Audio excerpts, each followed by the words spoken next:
All right, so in this session we'll be talking about layers. So our main focus will be on layers. So let's say we have a new working space. Let's go with the A4 that we used earlier. We have a new working space here. We've created a new working space. So this is our foundation. So when we talk about layers, in simple terms, it means like you building something. So like having something in an orderly manner. Yes. So let's say when we are building, we have our foundation, which is this our working space. So we have a part here called the layers. It will be down here. You have the layers here. Yes. Okay, I have to reset it. I'm coming. Working space essential. Reset essentials. Alright. So we have our layers here. Down here. So the background here is our foundation for our building, or the free space on our sketch pad. So this is the foundation for our building. And you know, with our foundation, we have to dig and place the first brick inside. So with our foundation here, our next one have to be our color or our background for our work. So the white can serve as our background, but most of the times when we want to go with different colors, we have to start something new on our background.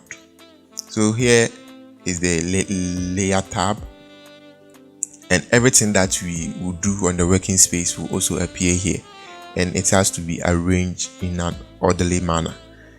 So let's say we have a book. With our book, we have our cover page and the leaflets inside. The cover page will show more than the leaflets inside because it has been made in an orderly manner. So one will be hidden behind the other. So for demonstration, let's do this. We have a rectangular tool. We've picked our rectangular tool. Let's draw something, hold and drag and draw something here. You see that it has appeared here, rectangle 1. Let's draw another thing also. Rectangle 2. You see that the rectangle 2 is on top of the rectangle 1. So let's say now the rectangle 2 is serving as our cover page for our book. So let's change the color of the rectangle 2 to red.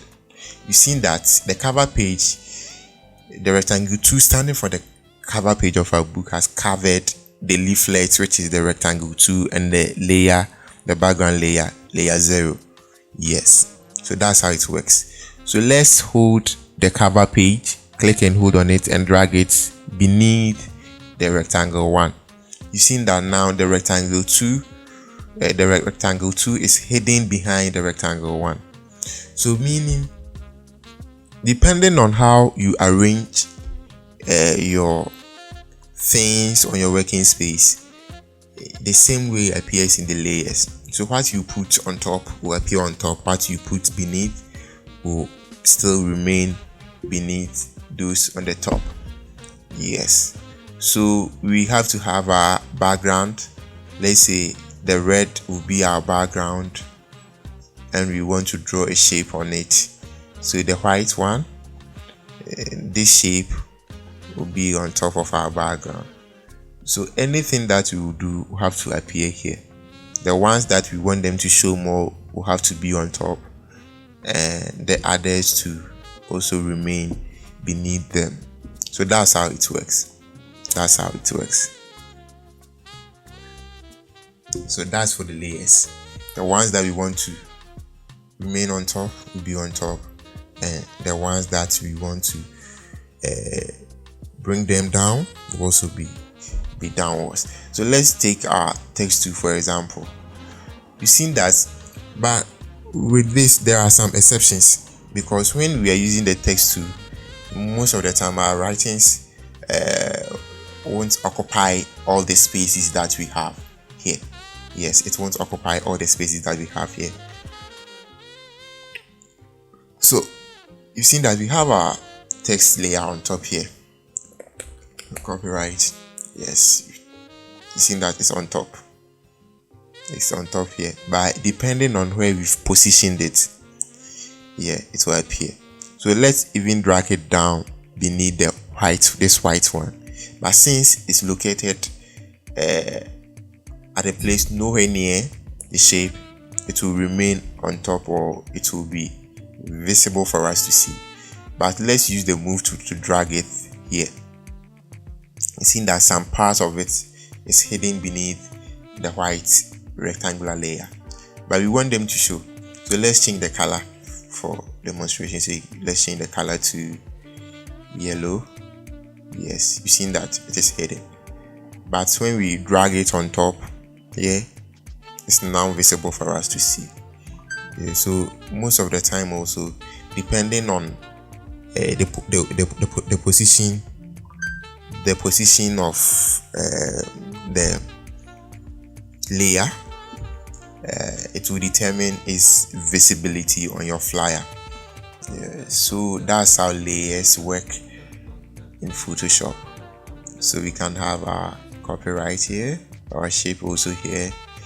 We can have another copyright here. So as long as it doesn't interfere with the position of a bigger subject or a bigger shape, it will be visible. Yes, these are the exceptions when it comes to the layers. Yes, so now we are done with our layers. So in summary, layers are more like your book. You have your back page beneath, that's your background, your leaflets on top, then your cover page also on top. So let's use Microsoft Word as an example. You have your introduction, the page 1, page 2, page 3, page 4, and the other stuffs. So that's how layers work. The ones that you want to be visible to your audience will have to be on top, and the backgrounds have to be down here. Yes, so that's how the backgrounds work. You have your background, your layers on top. So that's it for layers. So we'll meet in the next lesson. Thank you.